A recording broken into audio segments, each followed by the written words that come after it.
Hello students, इस video में हम क्लास 12th फिजिक्स के 6th चैप्टर इलेक्ट्रोमैग्नेटिक इंडक्शन इसके इम्पॉर्टेंट एमसीक्यूज़ करेंगे। ये एमसीक्यूज़ आपके एग्ज़ाम की दृष्टि से बहुत इंपॉर्टेंट हैं। बाकी चैप्टर्स के एमसीक्यूज़ के लिए डिस्क्रिप्शन बॉक्स में प्लेलिस्ट चेक करें। So let's start.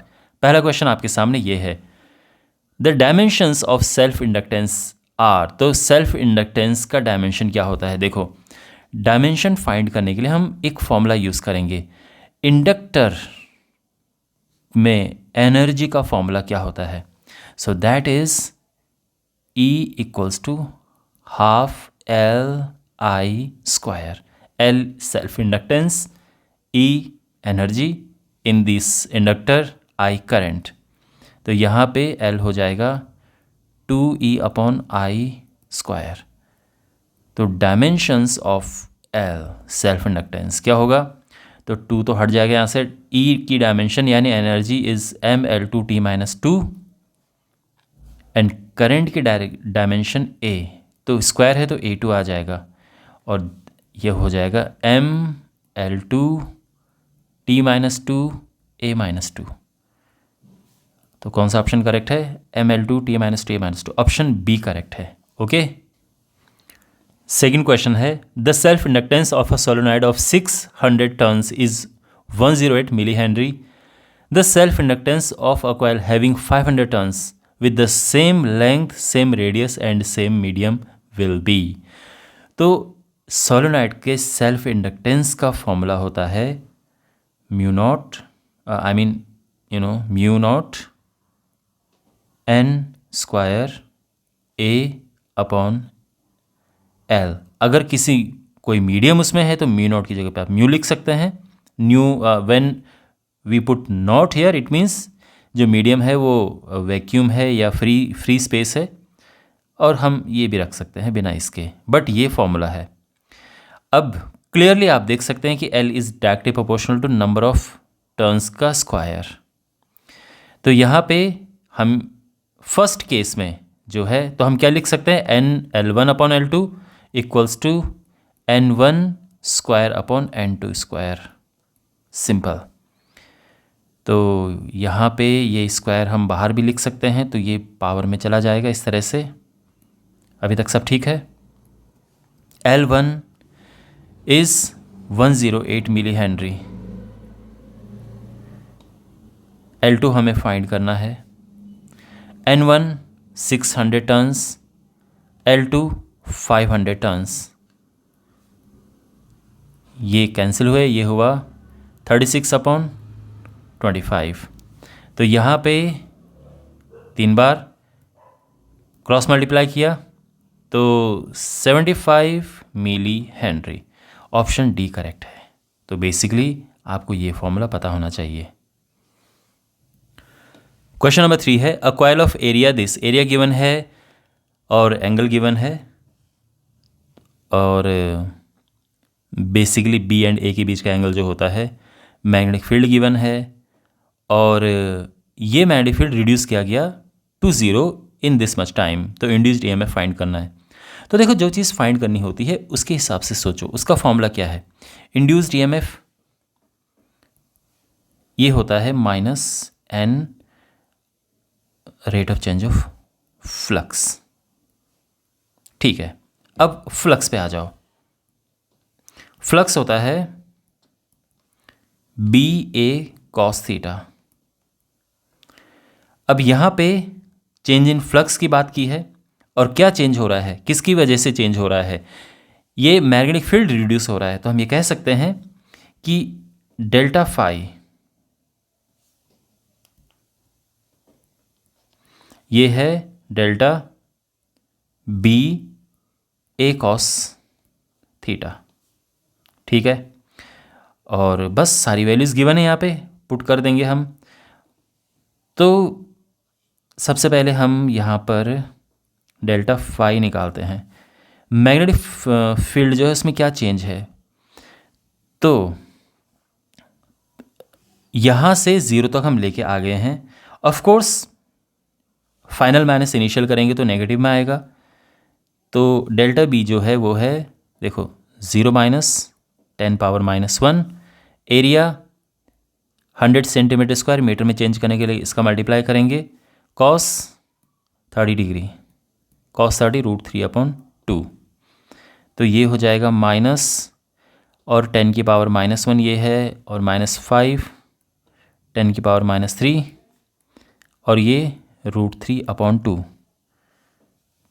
ठीक है, फिलहाल इसको इतना रहने देते हैं और अब यहाँ पुट करते हैं। तो जो E है वो हो जाएगा माइनस, नंबर ऑफ टर्न्स तो एक ही है, एक कॉइल है और सिंगल टर्न, तो N तो 1 है, और ये है माइनस, तो ये प्लस कर देते हैं, और अगेन मोड है, इवेंचुअली E हमें प्लस में लेके आना है, तो आप इससे इतना टेंशन ना लें, /2, और डेल्टा T क्या है 10 पावर -4, तो ये हो जाएगा 10 पावर -4 ऊपर जाएगा, 10 बन जाएगा, 10 में से ये कटेगा 5 आ जाएगा, और 5 √3 हो जाएगा, 5 √3, ऑप्शन ए करेक्ट है। ठीक है, तो आई होप आपको ये सोल्यूशन समझ आया होगा। तो ये 2-3 फॉर्मूले हैं जिनकी आपने यहाँ पे हेल्प लेनी है। Okay, question number 4, the dimensions of magnetic flux are, इसके हमें डायमेंशंस फाइंड करनी है। देखो, मैग्नेटिक फ्लक्स होता है BA, अब B जो है मैग्नेटिक फील्ड है, उसकी डायमेंशन फाइंड करना भी इतना आसान नहीं है। कैसे होगा? देखो, डायमेंशंस फाइंड कैसे करते हैं, तो जो फॉर्मूला है हम कोशिश करते हैं कि ये ज़्यादा से ज़्यादा ये जो मैकेनिक्स वाले हमारे डायमेंशंस है उनमें आ सके, या फिर जो हमारी फंडामेंटल क्वांटिटीज़ है वहाँ तक पहुँच सके। एरिया का कोई प्रॉब्लम नहीं है। B के लिए क्या करेंगे हम, देखो फोर्स होता है QVB, आपने सुना होगा, तो यहाँ से B जो है that is F/Q times V, ये हो जाएगा FA/QV, और F तो इजी है फोर्स, एरिया भी इजी है, Q चार्ज है, चार्ज IT होता है, और V भी इजी है, तो डायमेंशन इसके आराम से आ जाएगी। तो फ्लक्स की डायमेंशन है force MLT-2, area L2, charge IT होता है यानी AT एम्पियर, मतलब यूजुअली हम A यूज़ करते हैं डायमेंशन करंट की, और ये LT-1 वेलोसिटी। तो क्या होगा, यहाँ पे है ML जो है, इस L से ये L कटा, L2 आ जाएगा, T-2 + 1, इस T से ये T कटा, T-2, और अब क्या बचा, A-1, कौन सा ये, ML2 T-2 A-1, ये ऑप्शन डी करेक्ट है। क्वेश्चन नंबर 5 है, A square of side L meters lies in XY plane in a region where magnetic field is this, और फाइंड करना है फ्लक्स।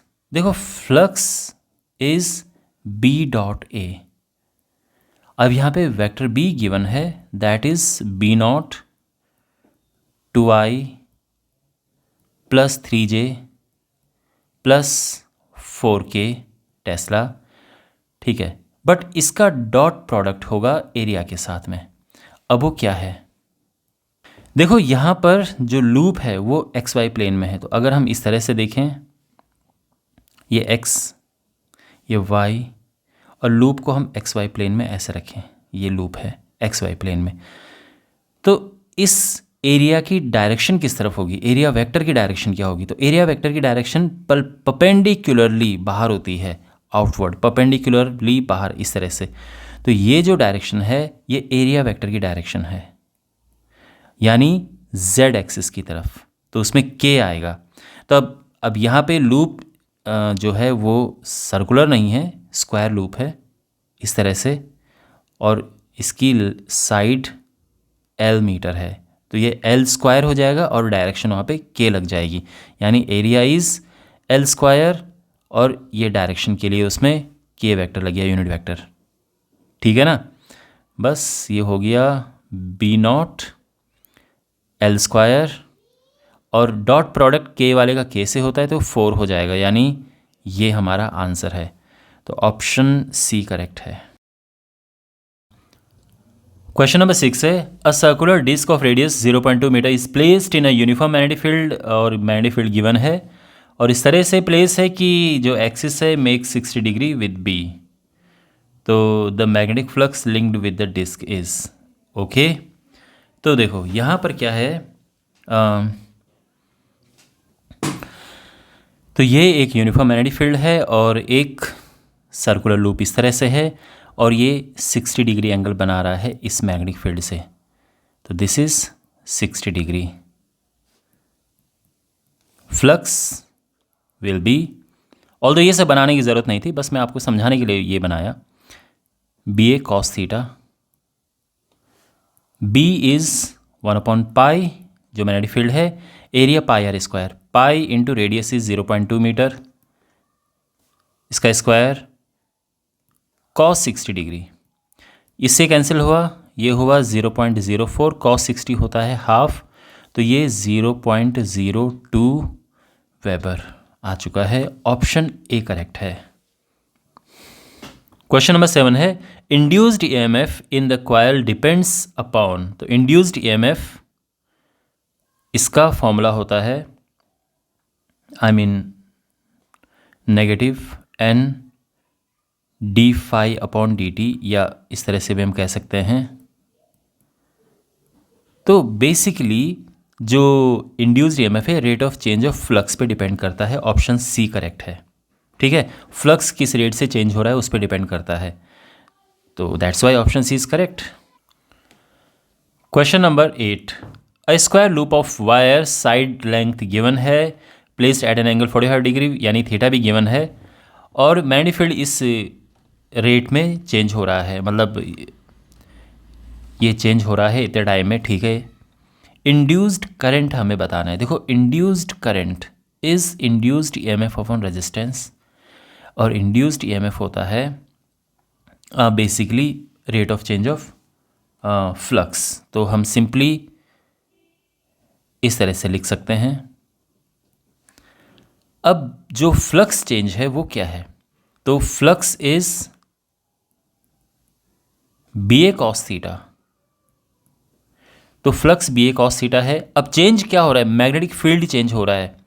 तो अगर मैं डी या हम डेल्टा डी दोनों में से कोई भी लगा सकते हैं, तो ये हो जाएगा, ये चेंज हो रहा है ए कॉस थीटा। अब समझ गए किस तरह से करना है। तो जो मैग्नेटिक फील्ड है वो ज़ीरो फाइनल ये है, इनिशियल ये है, तो चेंज इतना हुआ। एरिया इज़, ये स्क्वायर लूप है, लेंथ 10 सेंटीमीटर है, तो 10 × 10 होगा, बट ये सेंटीमीटर है तो 10 की पावर -4 का भी मल्टीप्लाई कर देंगे मीटर में कन्वर्ट करने के लिए। कॉस 45 डिग्री, तो ये हो जाएगा -0.1 ये है, तो -10 पावर -3 एंड ये 1/√2 आ जाएगा। तो ये आ चुका है फ्लक्स चेंज। अब ई क्या होगा, induced EMF minus flux change है -10 पावर -3/√2 और डिवाइडेड बाय टाइम जो कि है 0.7।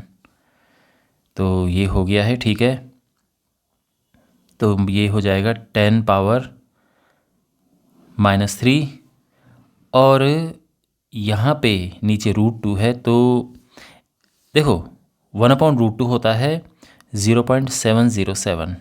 इन शॉर्ट हम ये लिख सकते हैं, ये ध्यान रखना, कभी कभार काम आ जाता है। ये 1/√2 होता है 0.707 और राउंड ऑफ करके 0.7 इतना ही इनफ है, और नीचे 0.7 तो है ही, इससे कट गया और ये इतना आ चुका है 10 पावर -3 वोल्ट। और हमें फाइंड करना है क्या, करंट। तो 10 power -3 upon resistance, you know this formula we are using here, resistance is 1 ohm, तो बेसिकली 10 पावर -3 एम्पियर, यानी 1 milli ampere. Option A is correct. Question number 9 है Lenz's law of electromagnetic induction correspondents to the law of conservation of. तो option B correct है, law of conservation of energy. अगर आपने Lenz law अच्छे से पढ़ा होगा तो आपको पता होगा कि ये law of conservation of energy पे पूरा काम करता है, इस पे बेस्ड है ये। क्वेश्चन नंबर 10 है a conducting rod of length L is falling with a constant velocity v perpendicular to a uniform horizontal magnetic field b the potential difference between its two ends will be. इसका simple direct formula होता है this motional EMF जो है, तो एक rod है जिसकी length L है, ये फॉल कर रही है, तो इसके एंड्स में जो पोटेंशियल डिफरेंस होगा that is this. Option B is correct. Question number 11 है the magnitude of the earth's magnetic field at a place is B naught and the angle of dip is this. A horizontal conductor of length L lying in magnetic north south moves eastwards with this velocity the induced EMF. देखो एक rod जिसकी length L है,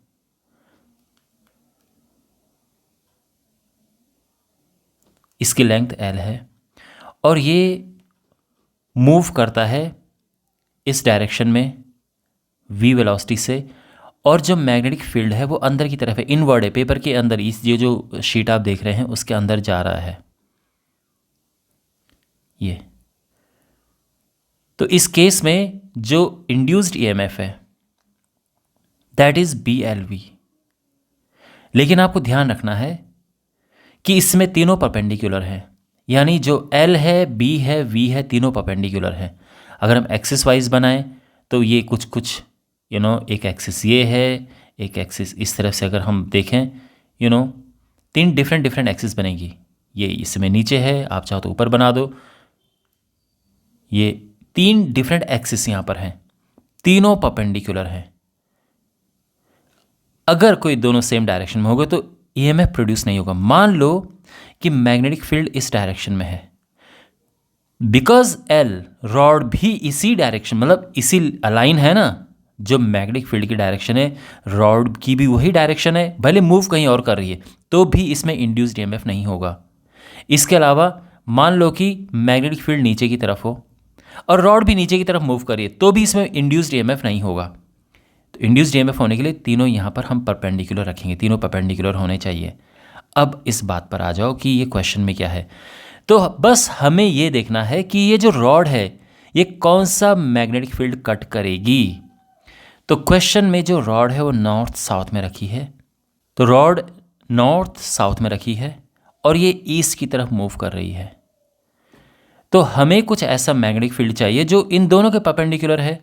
तो दोनों के perpendicular means magnetic field या तो ऊपर की तरफ आए या पेपर के बाहर निकले। तो बाहर निकले मतलब इस तरह से एकदम बाहर निकल रहा है पेपर से, जिस पे मैं लिख रहा हूँ उसके एकदम पॉइंटेड बाहर निकल रहा है, या तो ऐसे हो और या फिर अंदर की तरफ हो, या फिर अंदर की तरफ हो, पर परपेंडिकुलर होना चाहिए।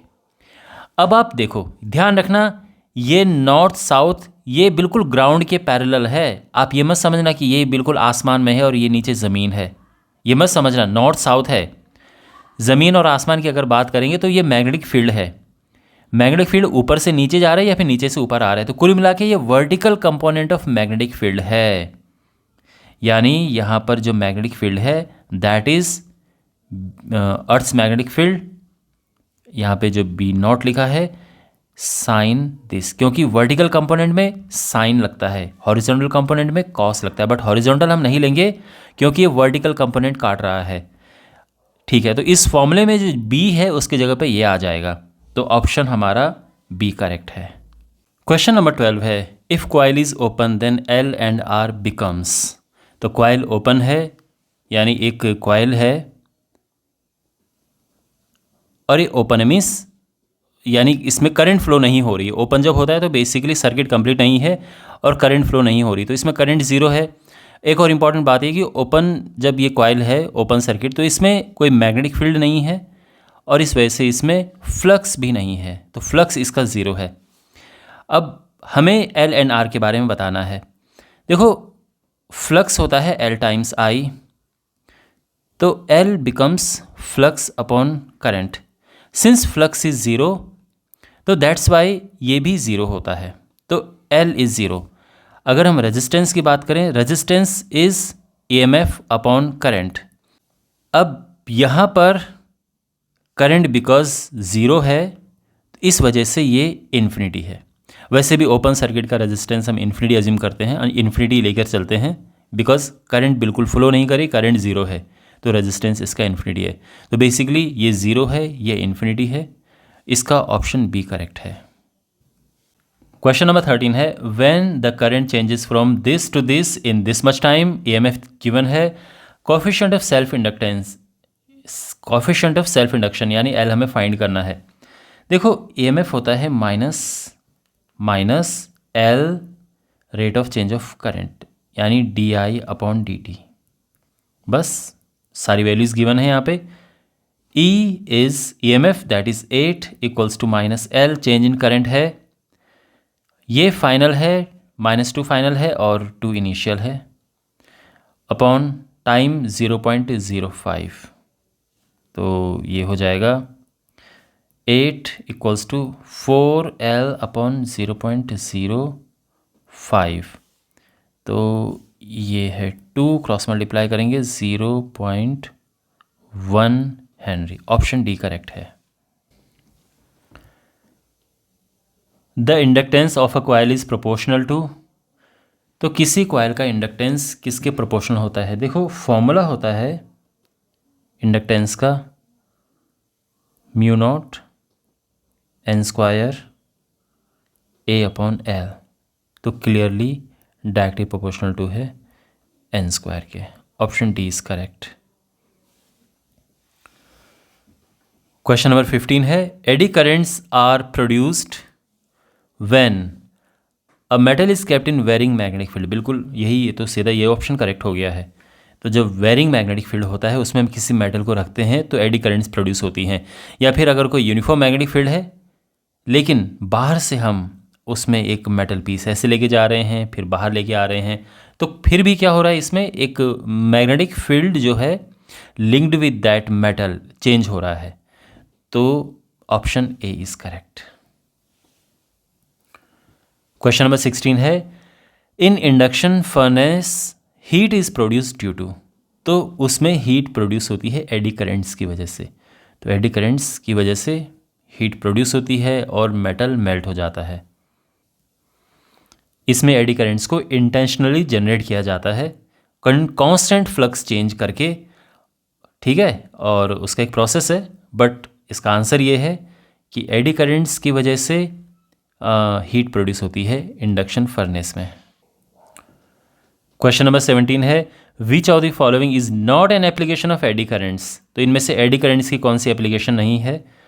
वेल, इंडक्शन फर्नेस बिल्कुल ये है, गैल्वेनोमीटर डैम्पिंग इसमें भी यूज़ होता है, स्पीडोमीटर ऑफ ये भी इसमें भी है, इसमें नहीं। तो बेसिकली ऑप्शन डी करेक्ट है। ये एक्सरे क्रिस्टलोग्राफी ये एडी करेंट्स की एप्लीकेशन नहीं है। Option D is correct. Question number 18 है, the self inductance of a coil having these many turns is this. Magnetic flux हमें फाइंड करना है और करंट गिवन है। देखो मैग्नेटिक फ्लक्स होता है L टाइम्स I, तो क्लियरली इसमें नंबर ऑफ टर्न्स नहीं है, तो हम ये वैल्यूज पुट करेंगे। 50 टाइम्स 10 पावर 3 मिली हेनरी है और करंट इज़ 8 10 पावर -3 बिकॉज ये मिली एम्पियर में है। तो ये हो जाएगा 40 ये इंटू 10 पावर -6 वेबर, यानी 4 into 10 power -4 weber. Option A correct है। ठीक है। क्वेश्चन नंबर 19, इस तरह का क्वेश्चन एक हमने ऑलरेडी किया है। इफ़ EMF इंड्यूस्ड, तो EMF इंड्यूस्ड गिवन है, चेंज इन करंट गिवन है, टाइम गिवन है और हमें L फाइंड करना है। तो यहाँ पे फॉर्मूला जो इनमें एक रिलेशन है वो ये है जिसकी हमें यहाँ पे ज़रूरत पड़ेगी। तो E is 2 volt minus L, current final 6 है, इनिशियल 8 है, तो चेंज इन करंट ये हो गया। टाइम है 2 इंटू 10 पावर -3, तो ये हो जाएगा 2 इक्वल्स टू ये प्लस हो गया 2L अपॉन 2 टाइम्स 10 पावर -3, 2 से 2 cancel, cross multiply 2 times 10 power -3 Henry. Option A is correct. Question number 20 ये आपका होमवर्क है, क्योंकि इस तरह का क्वेश्चन मैं आपको करवा चुका हूँ क्वेश्चन नंबर 18 में। क्वेश्चन नंबर 18 बिल्कुल सिमिलर है। अगर आपने ये अच्छे से समझा है तो आप इसे आराम से कर सकते हैं। आप इसे करो और अपना आंसर कमेंट बॉक्स में लिखो। ऑलराइट।